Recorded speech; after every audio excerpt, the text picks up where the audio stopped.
की सोहबत आप करोगे उसका असर लाजमी होने वाला है। आप जुआ नहीं खेलते, पर रोज अगर जुआ खेलने वालों के पास बैठते हो तो क्या पता आपका मन कब ललचा जाए, यार ये तो काम ही बड़ा आसान है, पत्ते लगाए नोट ही नोट। ये नहीं पता कि महाभारत का कारण एक जुआ भी था, वो ध्यान में नहीं। तो संग का रंग लाजमी चढ़ता है, और सत्संग यहां ओम हरि अल्लाह मालिक परमात्मा की बात होती हो, यहां मालिक से मिलने का संदेश दिया जाता हो, उसे सत्संग कहा जाता है।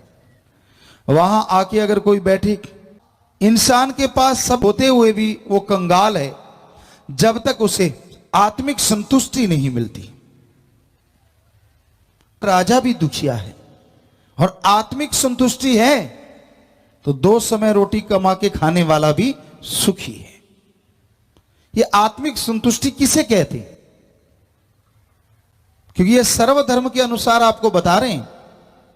आपके पास जो भी है, धन दौलत जमीन जायदाद जो कुछ भी आपके पास, उससे सुख लो और दो, यानी खुद के लिए बनाओ कमाओ और दूसरों को भी उससे मदद पहुंचाओ।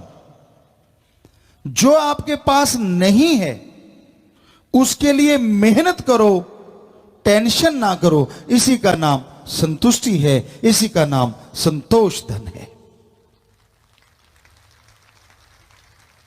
आपके पास कितना भी हो, अगर आप चिंता ही करते जा रहे हैं, टेंशन में ही जिंदगी गुजारते हैं, वो सब कुछ होते हुए भी न के बराबर है। आप दुखी रहेंगे, परेशान रहेंगे, गमगीन रहेंगे। यह जरूरी है कि जो आपके पास है उसकी खुशियां लो और दो, और जो नहीं है उसके लिए अच्छे कर्म, कड़ा परिश्रम, हक हलाल, दशा नवादी किरत कमाई, हार्ड वर्क करके खाओ, मेहनत की कमाओ। ठगी, बेईमानी, भ्रष्टाचार कभी ना करो। संतों ने लिखा है, माया होई नागनी जगत रही डहकाय। माया होई नागनी और जगत रही डहकाय, जो इसकी सेवा करे उसको ही ये खाए। पाप जुल्म की कमाई किसी के घर में आती हो, बुरा ना मानना। ठगी, बेईमानी, भ्रष्टाचार, बुरे कर्मों से कमाने वाला कोई सज्जन बैठा हो, ये कमाई जैसे जैसे आएगी वैसे वैसे घर से प्यार मोहब्बत, सुख शांति, शारीरिक तंदुरुस्ती चली जाएगी। हमने देखा है बड़े बड़े राजा महाराजाओं को, सत्संगे करी, लोग आए, अच्छा संगमरमर लगा हुआ है, करोड़ों अरबों रुपए का जायदाद है, लेकिन वो नशा कर रहे हैं दिन रात, कुत्तों के एसी लगाए हुए हैं। हम नहीं कहते कि ना लगाओ, जितनी मर्जी लगाओ, लेकिन बुरा हाल इसलिए है क्योंकि घर में औलाद नहीं है, ना बेटा है ना बेटी है, सुन्ने महल हैं, बुरा हशर है, तड़फ रहे हैं, व्याकुल हैं। तो कबीर जी के ये वचन, माया होई नागनी जगत रही डहका, वो याद आ जाते हैं। संत ये कभी नहीं कहते कि पैसा ना कमाओ, कमाओ।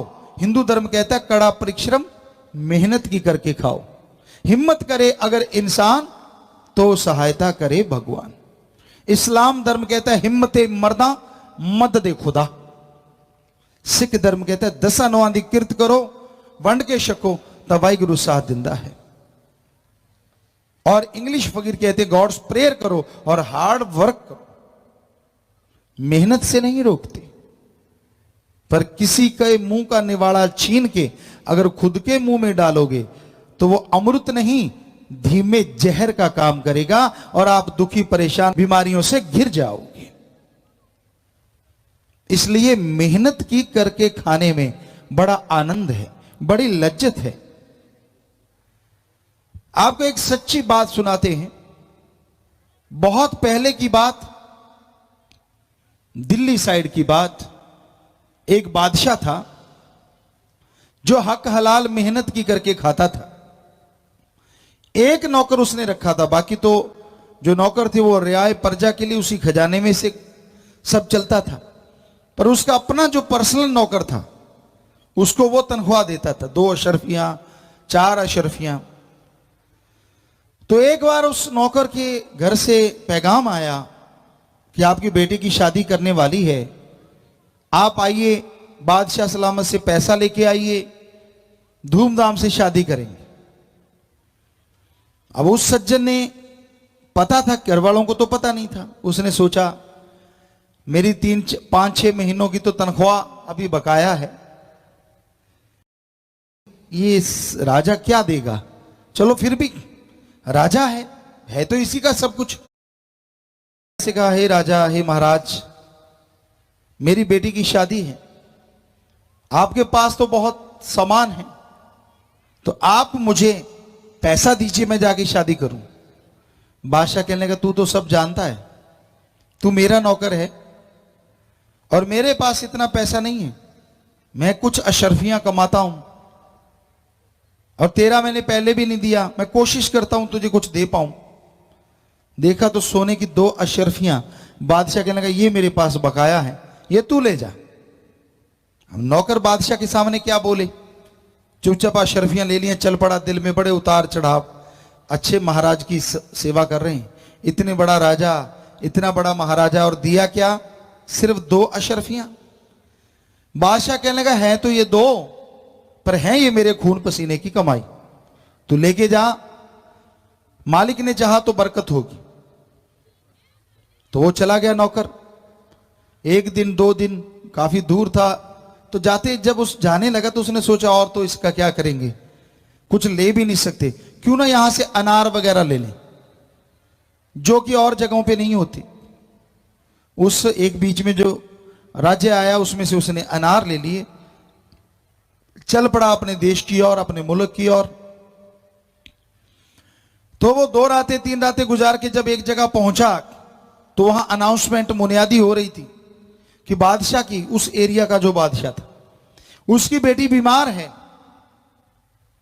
और अगर कोई अभी अनार दे सकता है तो बादशाह उसे मुंह मांगा मोल देगा। वो आदमी कहने लगा, भाई कहां है आपका राज दरबार, मुझे लेके चलो। कहता, तू क्या कर देगा? कहता, मैं बादशाह की बेटी को ठीक कर दूंगा। बादशाह के दरबार में पहुंचे, कहने लगे, जी ये लड़का कह रहा है कि मैं बादशाह की बेटी को ठीक कर दूंगा। कहने लगा, बादशाह सलामत, मैं कोई जादूगर तो हो नहीं, आपने अनाउंसमेंट की अनार चाहिए, मेरे पास अनार है, अगर मैं वहां बोल देता कि अनार है तो मैं यहां नहीं पहुंच पाता, अनार जरूर पहुंच जाते, क्योंकि वो नौकर या जो अनाउंसमेंट कर रहे थे छीन के मेरे से ले आते। तो मैं जानता हूं, मैं भी बादशाह का नौकर हूं, तो मैं आपके पास आ गया हूं, ये लीजिए अनार। ये अनार, उस एरिया में अनार दूर दराज तक नहीं थे, और वैद्य ने कहा था, हकीम ने कहा था, 2 घंटे में अनार आता है, दवाई दूंगा, बेटी बच जाएगी वरना नहीं। तो दवाई बनाई की, बेटी को दवाई दी और बेटी वाकई में गजब हुआ, ठीक हो गई, उठ के बैठ गई। बादशाह बड़ा खुश हुआ, कहने लगा, तू अनार लेके क्या कर रहा था और किधर जा रहा था?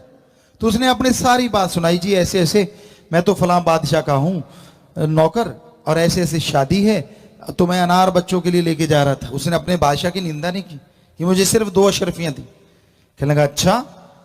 कहने लगा, जी। कहने लगा, फिर ऐसा करो, रथ लेके आओ बड़ा, मेरे वाला रथ लेके आए, सारा सोने से भर दो, मोतियों से भर दो, हीरे से भर दो, और इसको एक बग्गी दो, घोड़सवार दे दिए चारों तरफ, घर छोड़ के आओ और ये सारा सामान मेरी तरफ से अपनी बेटी को तोहफा दे देना।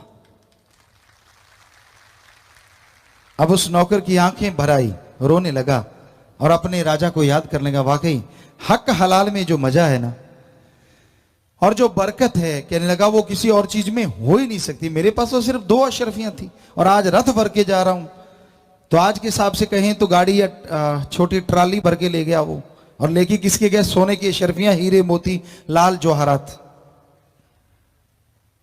तो आप क्या सोचते हैं ये तभी होता था? अब भी हमने अपनी जिंदगी में राजस्थान में रहे, वहां देखा जो मेहनत की हक हलाल की करते हैं उनका पैसा बड़ा ही फलता फूलता है, अपनी आंखों से देखा है। तो इसलिए ठगी, बेईमानी, भ्रष्टाचार से ऐशो आराम आ जाएगा, बड़ा साजो सामान आ जाएगा, पर हम आपको यकीन दिलाते हैं आत्मा का चैन, घर की खुशियां और आपसी प्यार मोहब्बत कम कम कम होता चला जाएगा।